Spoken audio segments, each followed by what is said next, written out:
next item that I'm going to tear apart, I believe, is some type of projector.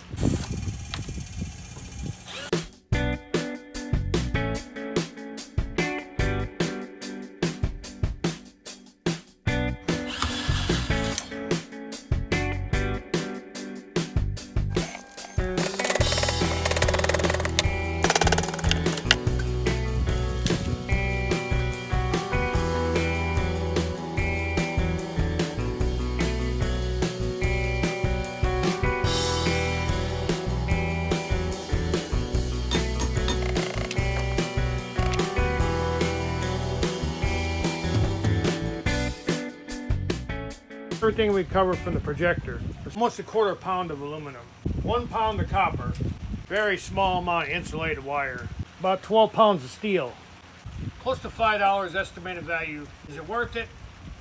Probably not worth it on this one, but